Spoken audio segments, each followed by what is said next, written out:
weken komen wij bij een squallendel van de School Scrabble Battle.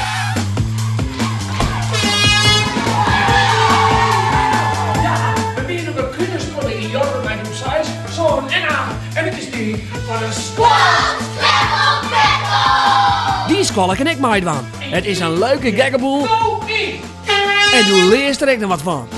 Scrabble je maar in Nederlandse, Friese en Engelse woorden van de meeste punten en waar wint die squallen, school or school een hele dikke vette beker. Jou die squallen nou op, stuur een e-mail naar check@omroepfriesland.nl en dan kom ik bij Jim Del. En dat riemt. Haha, houdo!